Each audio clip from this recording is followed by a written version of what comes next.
যারা আমরা ক্যানিং পূর্ব বিধানসভার মানুষ, ক্যানিং 2 নম্বর ব্লকের মানুষ,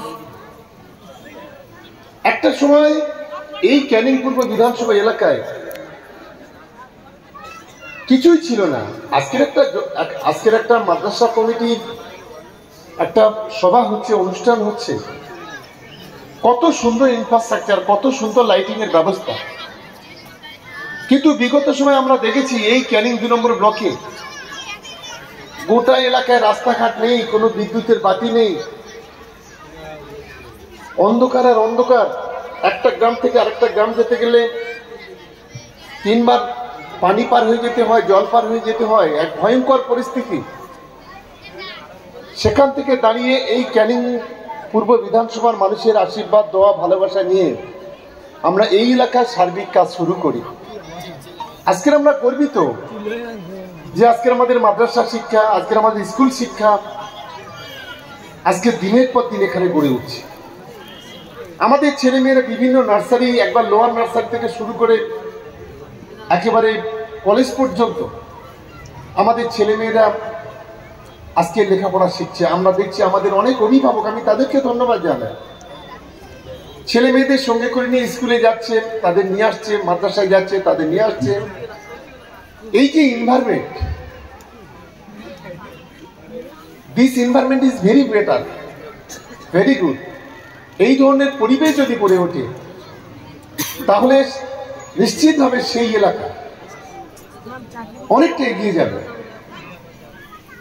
আমি একজন ক্যানিং পূর্ব বিধানসভার একজন সাধারণ নাগরিক হিসেবে, বাংলার একজন সাধারণ নাগরিক হিসেবে আমি এই এলাকার মানুষের কাছে অনুরোধ করব যে সবচেয়ে গুরুত্ব দিতে হবে আমাদের শিক্ষা ব্যবস্থা, সামাজিক ব্যবস্থাটাকে গুরুত্ব দিতে হবে। আমি নিশ্চিতভাবে মনে করি, আমার একটা আত্মবিশ্বাস আছে যে আমাদের এই এলাকার শুভবুদ্ধি সম্পন্ন মানুষ, আমরা 4টি সম্প্রদায়ের মানুষ এখানে বসবাস করি, হিন্দু, মুসলমান, খ্রিস্টান, আদিবাসী, এই 4টি সম্প্রদায়ের মানুষ আমরা বসবাস করি। আমাদের ভ্রাতৃত্ব বোধ, আমাদের একতা, আমাদের ঐক্য, আমাদের সম্প্রীতি, আমাদের একে অপরের প্রতি স্নেহ, মায়া, মমতা, ভালোবাসা অনেকটা নেই। এটাই আমাদের কাছে, এই বিধানসভার কাছে, এই ব্লকের কাছে সবচাইতে বড় পাওনা। আমাদের যুব সমাজ, আমাদের ছাত্র সমাজ, আমাদের তরুণ সমাজ, আমাদের সিনিয়ররা, আমাদের মা বোনেরা, আমরা টোটাল আজকে একটা সংগঠিত জায়গা আছে। এই এলাকায় কোনো সাম্প্রদায়িক দাঙ্গা নেই, এই এলাকায় হিন্দু মুসলমানদের বিভাজন নেই, এই এলাকায় কোনো জাতপাত নেই। আমরা সবাই কাঁধে কাঁধ মিলিয়ে, হাতে হাত ধরে এই সাম্প্রদায়িক সম্প্রীতিকে আমরা এগিয়ে নিয়ে যাওয়ার চেষ্টা করি। আমাদের ভুলে গেলে চলবে না। আর সারা দেশের দিকে আপনি তাকিয়ে দেখুন, আমরা বলি India is a secular country, Bharatvarsha একটি ধর্ম নিরপেক্ষ দেশ, কিন্তু আজকে ধর্ম নিরপেক্ষতাটাকে আজকে ধ্বংস করার চক্রান্ত হচ্ছে। সারা ভারতবর্ষের সংখ্যালঘু মানুষের অধিকারটাকে কেড়ে নেওয়ার চেষ্টা করা হচ্ছে। আজকে মসজিদে মসজিদে শিবলিঙ্গ খোঁজা হচ্ছে। ভাবতে পারেন এই কোন সোসাইটি, কোন সমাজে আমরা আছি? আমরা সত্যি কি স্বাধীন ভারতে আমরা বসবাস করছি? মানুষের কোনো অধিকার নেই। আপনি বাংলার বাইরে যাবেন, একদম মুসলিম হিসেবে পরিচয় দিতে আপনার অনেক ভয়, ভীতি সঞ্চার হবে। দিল্লিতে রাস্তায় নামাজ পড়ছে মুসলিম সমাজের মানুষ, মোদী সরকারের পুলিশ লাথি মেরে নামাজ পড়তে দিচ্ছে না, তুলে দিচ্ছে। আমরা খাজা মাইনুদ্দিন চিশতি রহমাতুল্লাহ আলাইহির মাজারে জিয়ারত করতে যাই, আমতলাতে একটা বাস যাচ্ছে, তাদের অপরাধ, রাস্তায় নেমে তারা মাগরিবের সময় নামাজ পড়ছিলেন, চতুর্দিক থেকে ঘিরে ফেলা হলো, তাদের থানায় নিয়ে যাওয়া হলো, মুচুলকা দিতে হলো, কান ধরে উঠবোস করতে হলো। এটাই কি ভারতবর্ষের স্বাধীনতা? এটাই কি সংখ্যালঘুদের সম্মান? গত কয়েকদিন আগে বারুইপুরে এক ভণ্ড গিয়ে মসজিদে পেশাব করে দিয়েছে। এটাই কি স্বাধীনতা?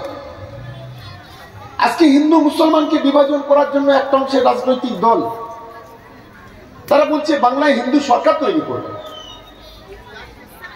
কোথায় বসবাস করছি আমরা?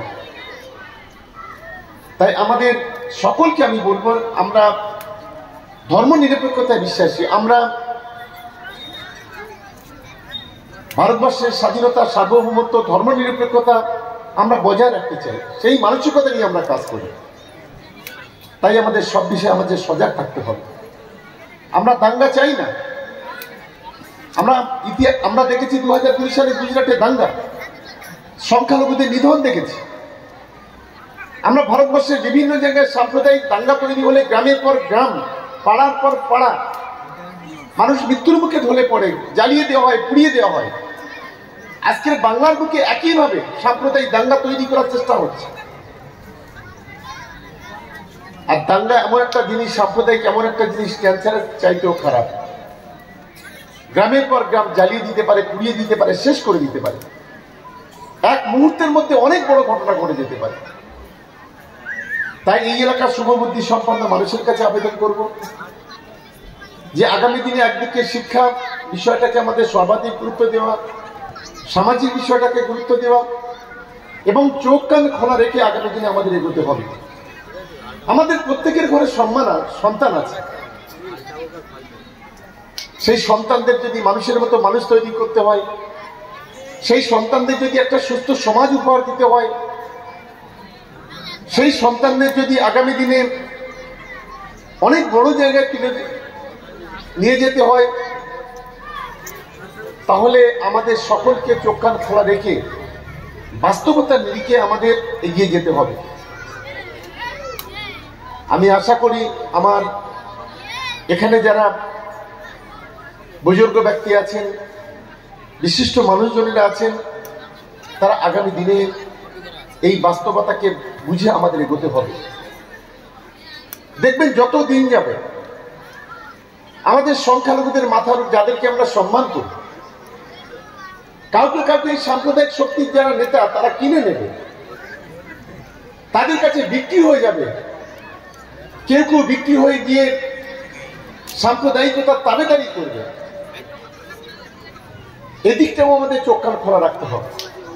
কোনটা ভালো কোনটা মন্দ সেটা আমাদের বাস্তব বিবেচনা করতে হবে। আমি আশা করি যে আমার এই এলাকার মানুষ আমার একটা পরিবারের মতো, আমার নিজের পরিবার বলে আমি সবসময় মনে করি। সেই মানসিকতা নিয়ে আমরা চলি। আপনাদের কাছ থেকে যে স্নেহ, ভালোবাসা, মায়া, মমতা পাই, যে সম্মান পাই, সেটা আমার জীবনে অনেক বড় পাওয়া। নিশ্চিতভাবে আমরাও চেষ্টা করি আমরা আপনাদেরকে সম্মান, শ্রদ্ধা আসনে বসানোর জন্য। তাই সকলে মিলে প্রতিটা ক্ষেত্রে আমাদের এই ধরনের অনুষ্ঠান যত বেশি হবে, এই ধরনের ফেস্টিভ্যাল যত বেশি হবে, এই ধরনের ধর্মীয় অনুষ্ঠান যত বেশি হবে, তত বেশি সমাজ সচেতন হবে। আর সমাজ যখন সচেতন হবে, নিশ্চিতভাবে সেই সমাজ কখনো পিছিয়ে পড়তে পারবে না, সেই সমাজ দিনের পর দিন এগিয়ে যাবে। আমি আশা করি সকলে মিলে এই 3 দিন ধরে, গতকাল, আজ এবং আগামীকাল, এখানে যে জলসা থেকে শুরু করে যে ধরনের কুইজ, কেরাত, গজল প্রতিযোগিতা যেগুলো হচ্ছে, সকলে মিলকে সহযোগিতা করার জন্য সকলের কাছে আবেদন রেখে, অনুরোধ রেখে আমার বক্তব্য শেষ করছি। আসসালামু আলাইকুম।